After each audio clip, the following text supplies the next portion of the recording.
റസൂലുള്ളാഹി സ്വല്ലല്ലാഹു അലൈഹി വസല്ലം തങ്ങൾ പറയുന്നുണ്ട് മറ്റൊരു സംഭവം കൂടെ, തകൂനു ഇബ്ലുൽ ലിശയാതീനി വബൈതുൽ ലിശയാതീൻ. അന്ത്യനാളിന്റെ അടയാളത്തിൽ പറഞ്ഞൊരു സംഭവമാണിത്. തകൂനു ഇബ്ലുൽ ലിശയാതീനി വബൈതുൽ ലിശയാതീൻ.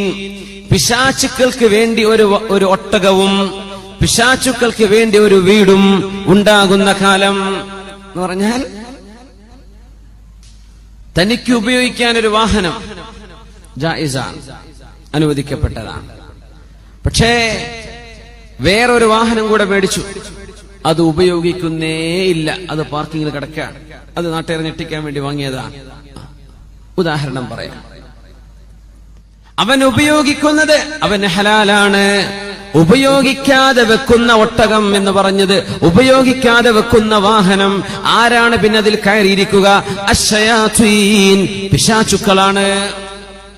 ഉപയോഗിക്കാത്ത വാഹനം മനുഷ്യൻ ഉപയോഗിക്കുന്നതുണ്ടായിരിക്കെ ഒന്ന് ഉപയോഗിക്കാനും ഒന്ന് പാർക്കിങ്ങിൽ വെറുതെ വെക്കാനും, അങ്ങനെ വെക്കപ്പെടുന്നത് പിശാചാണ് അവിടെ കയറിയിരിക്കുന്നത്.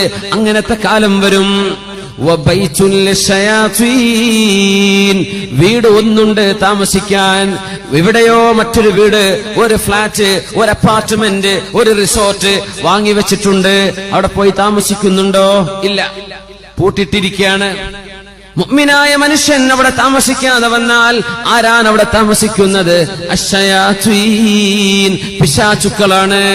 പിശാചിന് വേണ്ടി ഒരു വാഹനവും പിശാചിന് വേണ്ടി ഒരു വീടും വാങ്ങുന്നത് എന്ന് പറഞ്ഞാൽ, മനുഷ്യന്റെ ആവശ്യത്തിനപ്പുറത്തേക്ക് മനുഷ്യൻ വാങ്ങിച്ചു കൂട്ടുന്നതും ഉപയോഗിക്കാത്തതും.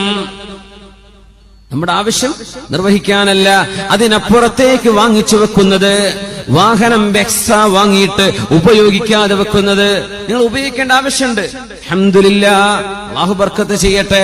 അതൊന്നുമല്ല, വെറുതെ കിടക്കാൻ, വെറുതെ കിടക്കുകയാണ്. ഇബ്ലുൽ ലിശയാതീൻ, പിശാചിന് വേണ്ടി ഒരു ഒട്ടകം എന്ന് പറഞ്ഞാൽ പിശാചിന് വേണ്ടി ഒരു വാഹനം. വ ഇബ്ലുൽ ലിശയാതീൻ വ ബൈതുൽ ലിശയാതീൻ, പിശാചിന് വേണ്ടി ഒരു വീടും. വീട് പൂട്ടിപ്പോവാ, അകാരണമായി വീട് പൂട്ടിപ്പോവാ. ഈ ഗൾഫുകാർക്ക് സംഭവിക്കുന്ന ഒരു പ്രശ്നമാണത്. ഫാമിലി സഹിതം അവിടെയാണ്, ഇവിടുത്തെ വീട്ടിൽ ആരുമില്ല, പൂട്ടിപ്പോവാണ്. ആരാ പിന്നെ അവിടെ താമസിക്കുക? പിശാചുക്കളാണ്. പിശാചുക്കളാ താമസിക്കുക. പിശാചിന് വേണ്ടി ഒരു വീട് വാങ്ങിച്ചു വെക്കുന്നത്,